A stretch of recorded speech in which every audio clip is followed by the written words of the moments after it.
Bonjour et bienvenue pour cette toute dernière vidéo de la saison 2025.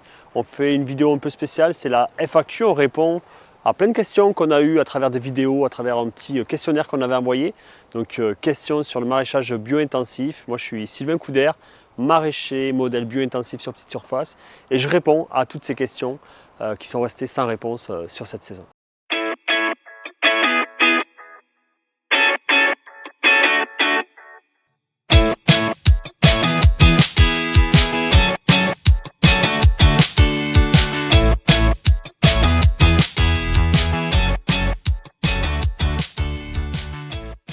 Alors c'est parti, je vais commencer à répondre aux questions que j'ai même pas eu la chance de voir, on me les a posées comme ça, donc je vais les lire et les découvrir en même temps que vous. Il y a plusieurs catégories et on va voir ça au fur et à mesure. Alors première question, arrivez-vous à produire avec ce modèle suffisamment de légumes de conservation? Comment compenser la basse saison avec des légumes d'hiver? C'est vrai que moi, dans mon cas, je produis très peu l'hiver, mais ce n'est pas lié au modèle, c'est lié plutôt à mon choix de production et surtout de commercialisation. C'est-à-dire que moi, je vais arrêter de commercialiser de mi-décembre jusqu'à mi-mars, voilà, par choix de faire une vraie pause pendant ce moment-là.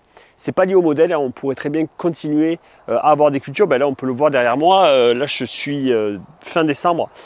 Et donc, on a des bleds, des persils, on pourra avoir tout un tas de cultures encore sous serre. Évidemment, les légumes de conservation, ce n'est pas forcément l'idéal dans ce modèle pour en avoir sur toute la partie d'hiver. Je pense aux betteraves, pommes de terre, etc. Mais ça n'empêche qu'on peut produire quand même des cultures pendant l'hiver. Ce n'est pas lié au modèle, mais plus au choix stratégique de la commercialisation. Alors, deuxième question, ton itinéraire préféré? Point d'interrogation, le plus rentable, celui que tu ne feras jamais. Alors, préféré, le plus rentable, j'ai envie de dire la salade. J'adore la cultiver. Je trouve que c'est un légume essentiel sur le stand maraîcher. Donc, c'est mon itinéraire préféré, c'est vraiment la salade. Itinéraire que je ferai jamais. J'ai fait beaucoup de cultures différentes, mais un que je ferai pas ou plus ou presque pas, c'est la pomme de terre plein champ qui ne s'adapte pas du tout justement à ce modèle. Autant la pomme de terre primeur très intéressante, la plein champ, non. Voilà, ça quelque chose que je ne ferai jamais. Troisième question, tu conseilles souvent de démarrer progressivement l'ouverture des jardins sur 3 ans en raison de la mise en place des débouchés si nos débouchés sont fixes. Abonnement de panier, etc. Est-ce qu'on pourrait démarrer à 100% dès le début?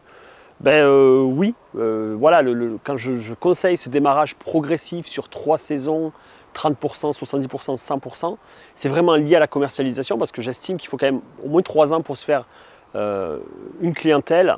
C'est vrai que si direct on démarrait avec 120 paniers semaine, ouais, pourquoi pas commencer directement voilà, à plein régime. Je ne vois pas trop de contre-indications à ça.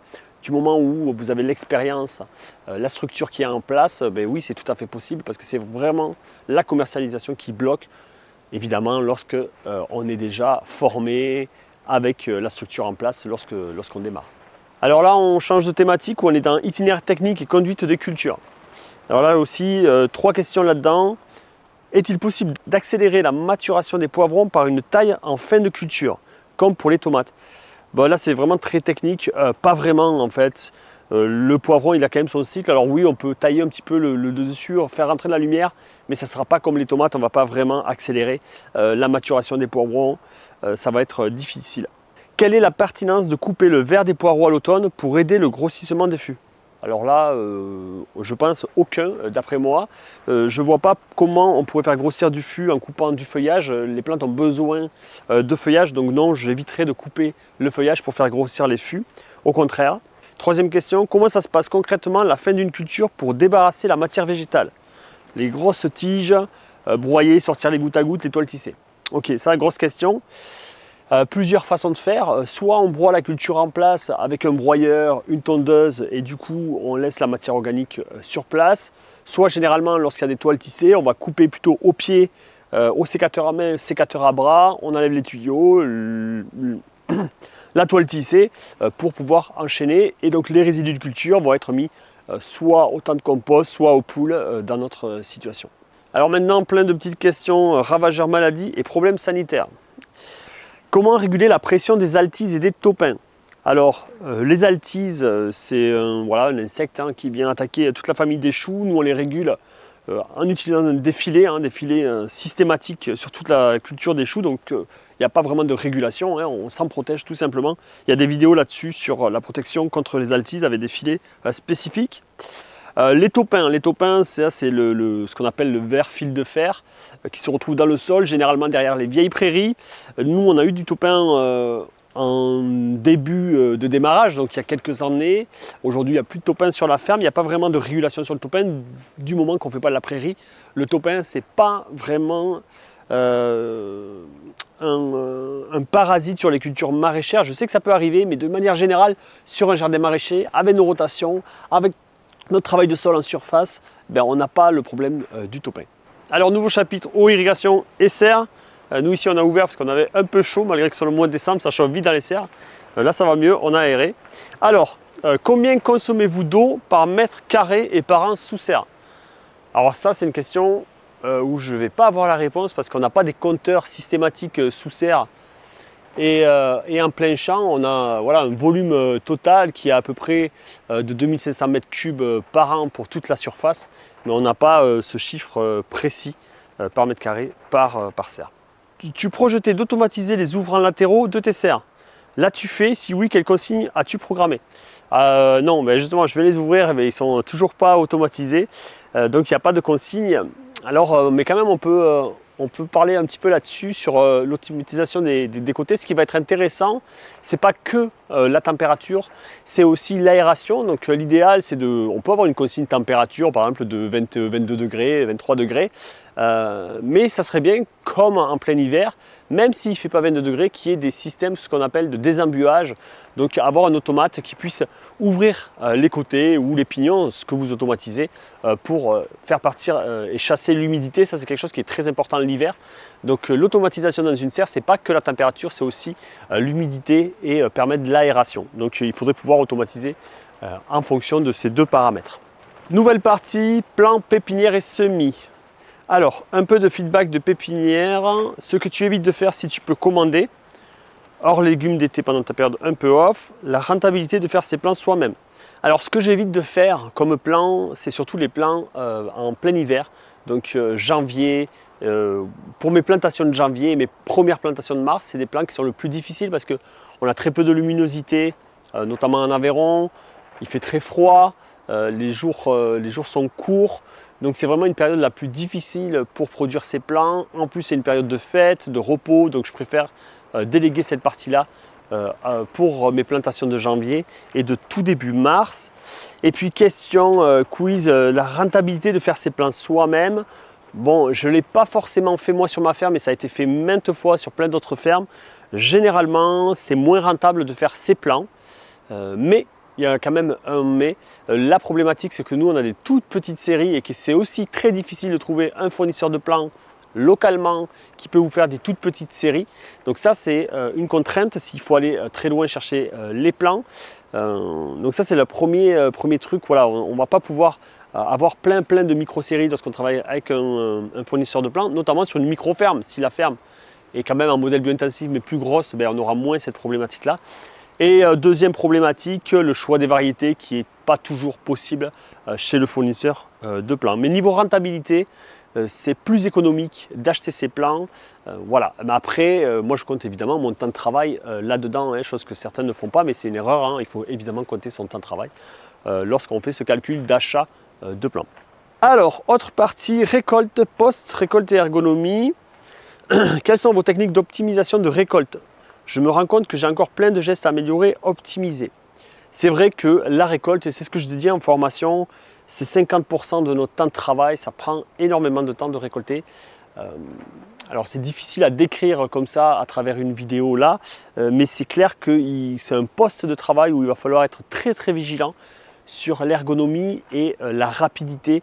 Il y a quelque chose qu'on m'a dit un jour dans le maraîchage de manière générale.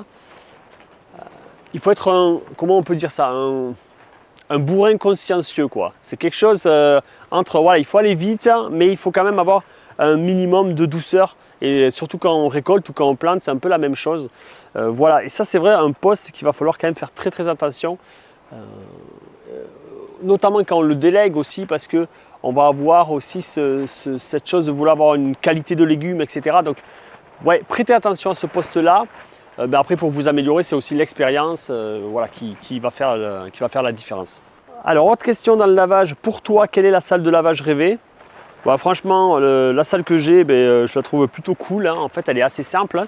Vous l'avez peut-être vu à travers des vidéos, mais elle est dalle béton, baignoire, chambre froide à portée, avec un quai de chargement pour aller au camion. Franchement, c'est ça les éléments fondamentaux.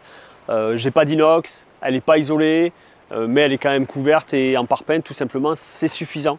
Voilà. Et centrale, parce que c'est un point, voilà. Donc centrale, dalle béton, on va dire bac de lavage, chambre froide et un quai surtout pour pouvoir monter jusqu'au camion. C'est ça ma salle de lavage idéale. Et puis si on parle que lavage, hein, sans stockage d'outils, etc., il faut bien un petit 40 mètres carrés voilà, pour pouvoir rentrer tout ça.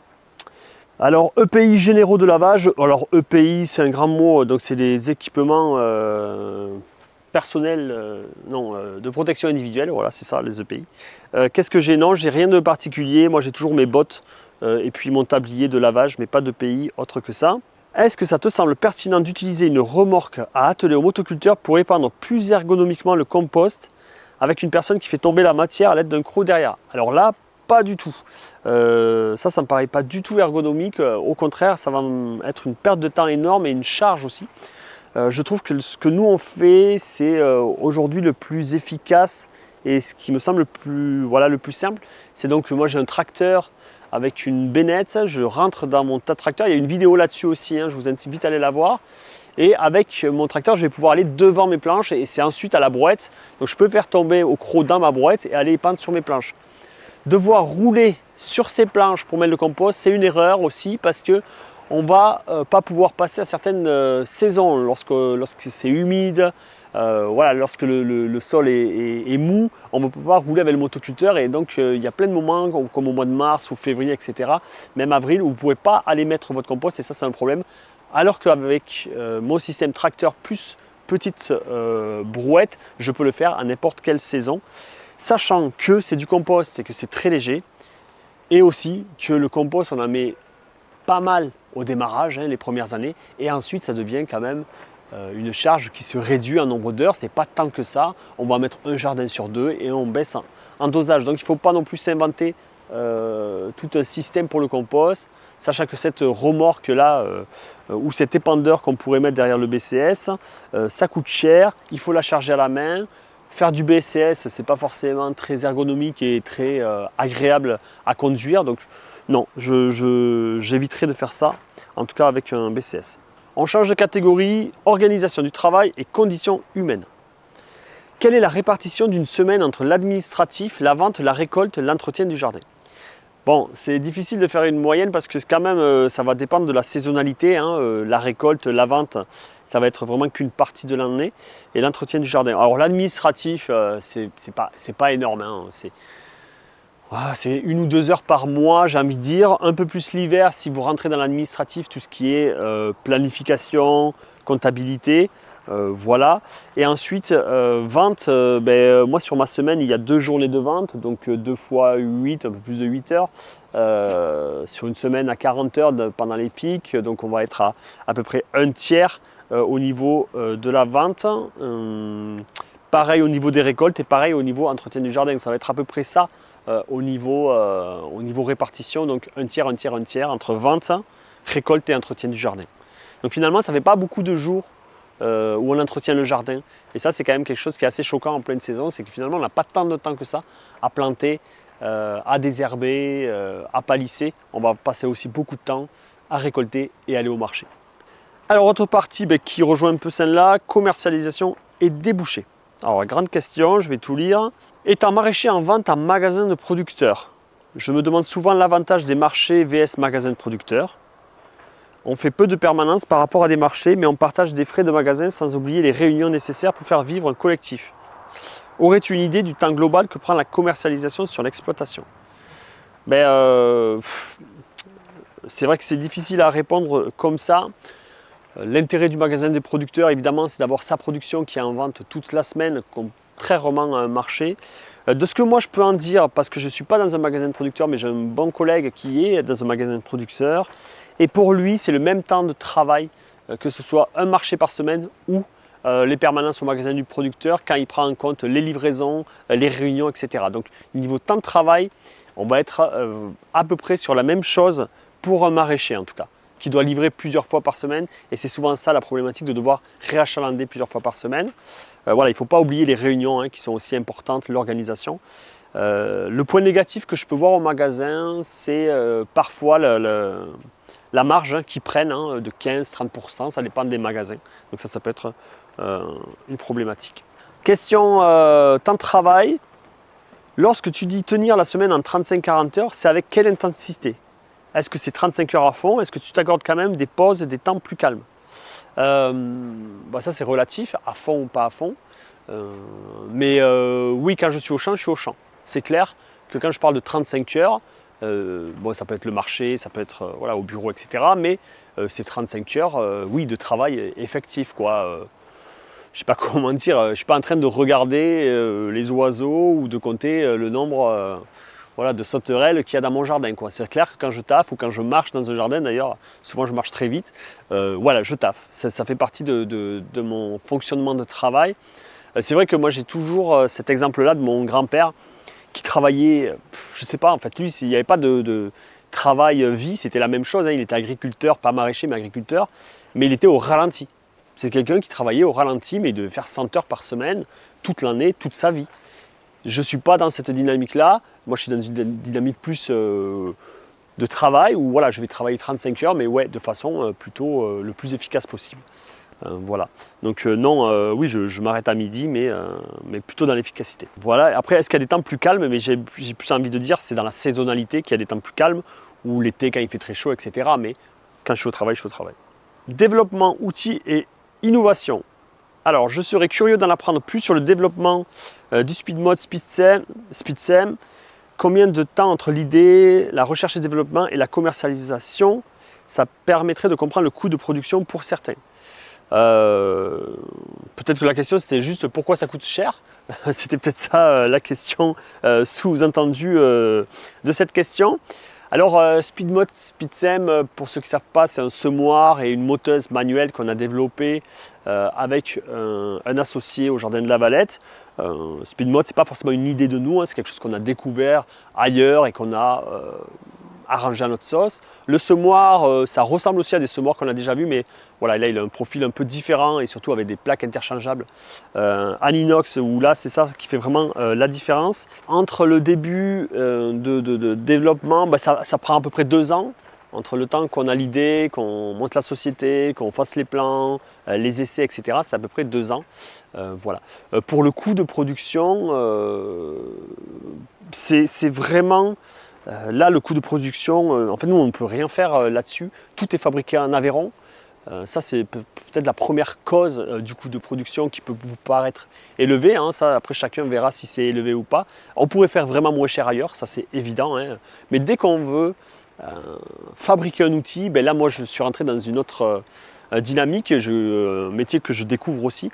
Oui, il y a des coûts de société, il y a les impôts, il y a plein de charges, les charges de fabrication, de livraison, etc., qui rentrent finalement dans le prix de l'outil. C'est des choses que moi je découvre aussi. Comme quand on produit un légume, il y a un coût de revient, un coût de vente qui est très différent entre le coût de fabrication et le coût de vente qui peut être 2, 3 ou 4 fois plus élevé sur un légume par exemple. Après peut-être qu'il faut regarder le prix dans un contexte aussi de gain de temps, parce que c'est surtout ça en fait, ce coût d'acheter un semoir qui tourne autour de 600 € par exemple, un semoir, mais qui peut nous faire gagner des centaines d'heures par an. Ce coût d'achat sur une ferme, il va être vite rentabilisé par la main d'œuvre, donc à moins. Autre question, tac. C'est la dernière. À quand des stages de formation sur ta ferme? Alors, ah ouais, ça c'est une bonne question. Déjà, je peux répondre, il n'y a plus de stagiaires sur la ferme. Moi, j'ai beaucoup J'ai beaucoup formé, enfin beaucoup, en tout cas j'ai formé des gens sur la ferme, il y a des stagiaires qui sont passés depuis quelques années. Cette année, il n'y a plus de stagiaires. 2026, il n'y aura pas de stagiaires non plus. Il y a une pause de stagiaires sur la ferme. Peut-être qu'il n'y aura plus jamais de stagiaires d'ailleurs sur la ferme, je ne sais pas. Je pense que je suis arrivé à un certain quota. Voilà, je sens qu'il y a plein de fermes en maraîchage bio-intensif qui peuvent accueillir des stagiaires. Hein. Donc voilà, je pense que ça, c'est tout à fait possible ailleurs. N'hésitez pas d'ailleurs, les stagiaires sur le forum Circle, là, vous pouvez demander hein, si vous cherchez un stage sur la ferme. Après, peut-être faire des formations sur la ferme, ça c'est autre chose. C'est une idée qu'on a derrière la tête. Mais pour ça, il faut quand même pouvoir accueillir convenablement. Et donc, c'est quelque chose qui va sûrement arriver. Je ne sais pas si ça sera là en 2026 ou 2027, mais aujourd'hui, on a la formation en ligne. Je donne des formations en présentiel pour les GAB. Mais oui, ouais, c'est possible qu'on ouvre quelque chose dans ce sens-là, en tout cas prochainement. Ben voilà, cette vidéo FAQ fin de saison arrive à son terme. Je vais aussi moi prendre des vacances. Ouais, il n'y a plus grand chose dans les serres, hein, quelques blettes là qui vont partir sûrement dans un magasin de producteurs pour finir tout ça et puis tout nettoyer clean pour attaquer donc 2026 qui s'approche. Donc bonne fin de saison, en tout cas bon hiver pour les maraîchers et les jardiniers. À très bientôt.